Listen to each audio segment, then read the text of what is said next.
Assalamu alaikum, this is Kamrul Hasan. Welcome to my channel Learning with Kamrul Hasan. Today I'll talk about notional functional language learning approach. First of all, let me tell you the features of this video. Number 1, emergence. Number 2, key features. Number 3, notions and functions. Number 3, components. Number 4, form and function. Number 5, content. Number 6, selection and sequencing. Number 7, advantages. Number 7, criticism or disadvantages. At the end, we'll have conclusion. Number 1, emergence or its history. Due to the inadequacy and drawbacks of both the structural and situational syllabuses in securing their desired objectives. So we know two language learning methods or approaches, just like structural or situational syllabuses. So in these two approaches, so we do not have desired success. We had lots of inadequacy and drawbacks. So in order to overcome from that drawbacks, notional functional language learning approach was emerged. Number 2, learners are left short of inadequate communicative capacity. That means in that structural syllabus or structural method, as for example grammar translation method, we had short of communication. Orthat, that means we couldn't have communication, or we couldn't have practice of communication. So that was the major drawbacks of structural syllabus or structural approach. So in order to be fluent orally, this notional functional approach was emerged.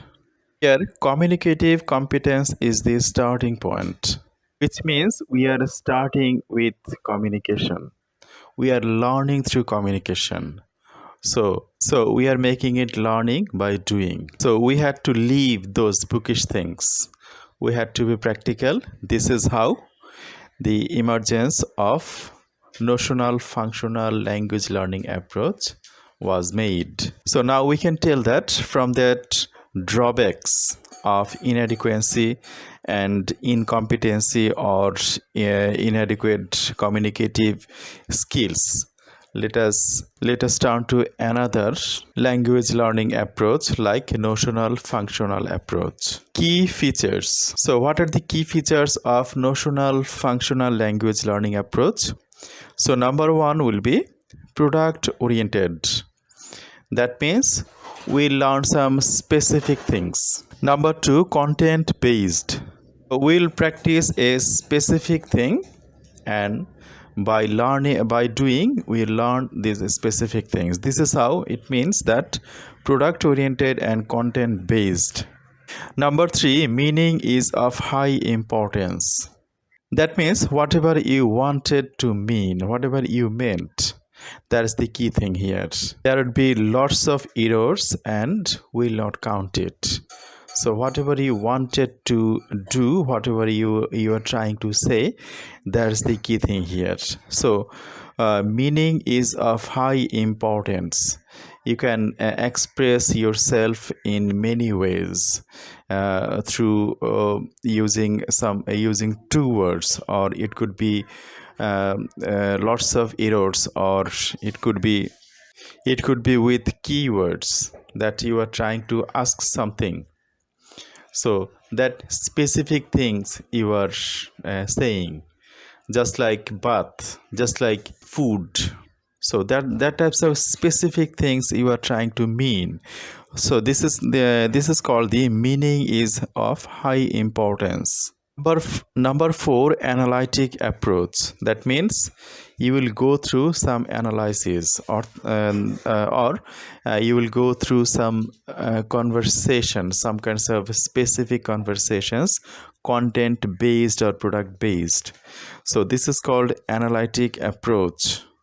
Number 5, interpersonal rather than personal. So we are learning lots of things in structural methods, just like grammar translation method.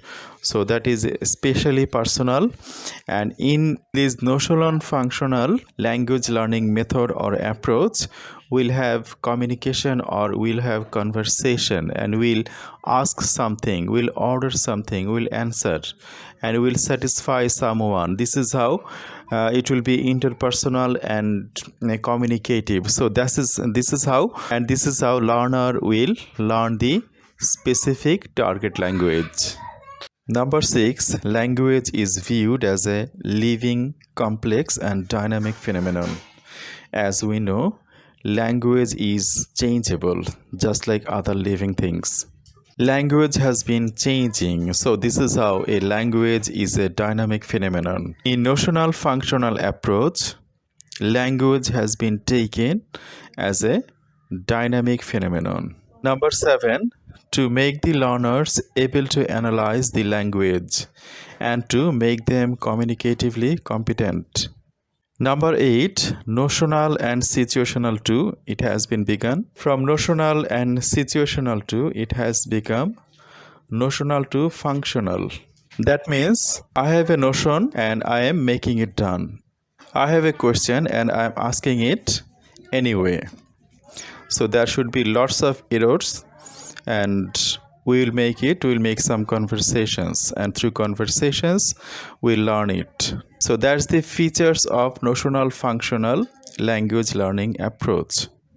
Number 9, not only the mastery of the language, but also to enable the learner how the language works. So that we had been talking about that. This is not only the mastery of the language. So we are not learning it, not only we are learning it, we are also analyzing the language. So how the language has been changing, how the language works. Making conversation, we are learning it, we are analyzing it, and we are just becoming the master of the language, and we are learners are learning the dynamism of the language as well. Components. Meaning based rather than structure based through communicative methodology. That's what we are talking about, that through some communicative concept or some content, learners are communicating, and this is how they are learning their target language. So this is what they are saying, that meaning based rather than structure based. In our structural method, we had lots of structures, grammar, translation, and we are leaving that structures. So in that communicative method or approach, we don't have any structure. We have all communicative resource communication. So what we wanted to say, and we are saying it should be, there should be lots of errors. So it's not the thing we need to talk about. We need to express ourselves. So this is how we are telling our things, and we are expressing ourselves. We are answering, we are questioning. So our thoughts are being expressed. This is how our we are communicating, and through communicating, our learners are learning that particular language. Form and function. Meaning of an utterance is derived from the whole situation.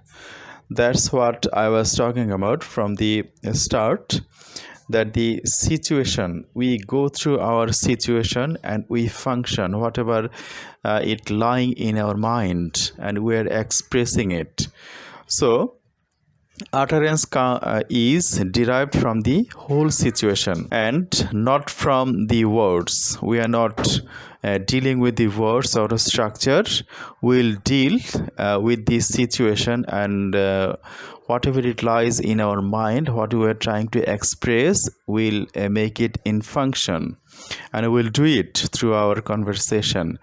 That's what telling in this line. Words and sentences used in isolation. So we are not dealing with sentences, translation, or in words. Just like example, request. It's cold here. So we need to we need to close our doors and windows. So what are they saying? Would you please close the door? So I was talking about the questioning, requesting. So the requesting, you have been put in a situation where you are in a cold situation. It's cold here. You have been asked to say something or ask something. So he is telling that, would you please close the door? Number two, what is he saying? I wonder if someone could close the door. Or you can say like this, that you have left the door open. So we have three types of sentences you can use. So lots of people use these types of sentences. So that's what have been put here. So through some situations you will say something on that situation, and saying saying those things, you learn your language, that target language. So this is what I was saying, that analyzing the language, mastering the language, and getting the motion of the language. Content. So what types of content are put here, or what types of contents are being given here?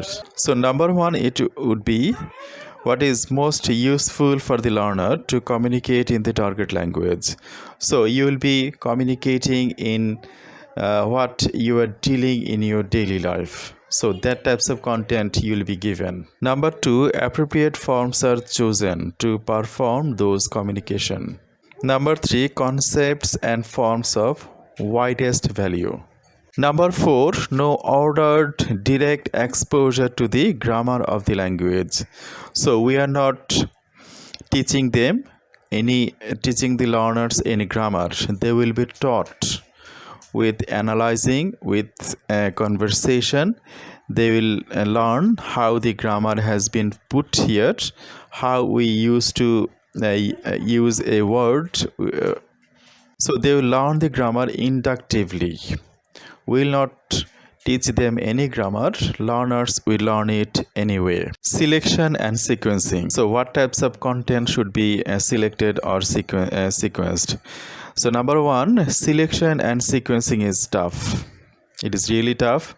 Number two, what to include.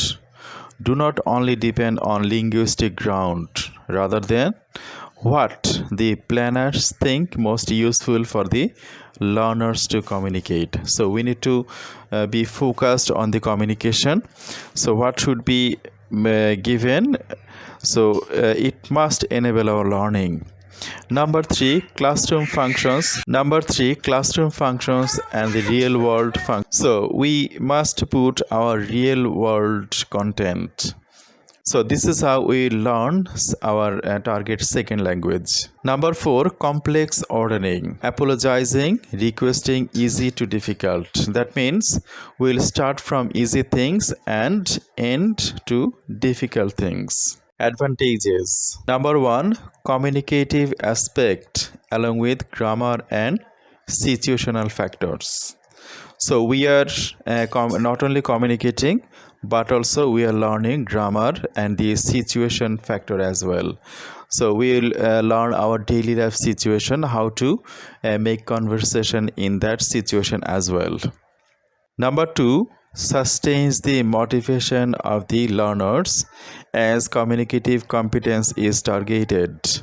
So that means through communicative competence, learners get motivated throughout the training or throughout the course. Number three, superior, as it includes important grammatical functions to cover all kinds of language functions, not only the typical one of certain situations. So we are covering all the situations and all types of grammatical facts. So not only the things, we are not teaching them the grammar, but they are inductively learning it. So that was what I was talking about, that it is superior. It includes important grammatical functions. So we are not focusing on grammar, but they are learning it through inductively. They are learning it through the sequence, through the content, through the communication. So they are learning everything. They are learning grammar. They are being communicative as well. So in other approaches, just like a structural or grammar translation method, the communication is being lack here. Communication system is not focused. So this is how it is superior.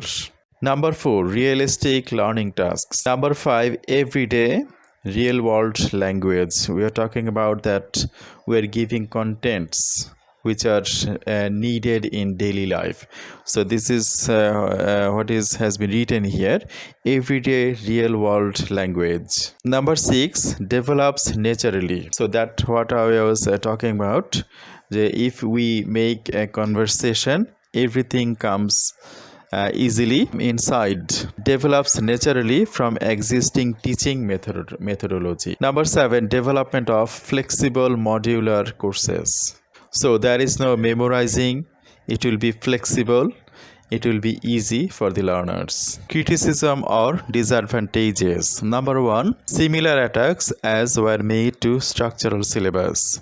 Number 2, the inventories of notions and functions seem similar to inventories of grammatical points and lexical items. Number 3, dividing language into discrete units misinterprets the nature of language as communication. Number 4, skeptical status of notion, its desirability and feasibility as a functional unit of syllabus organization. Conclusion: the original communicative revolution was subsidized, became the starting point of later explorations. So if you have found my video handy, subscribe my channel, like and share. That's all for today. Assalamu alaikum.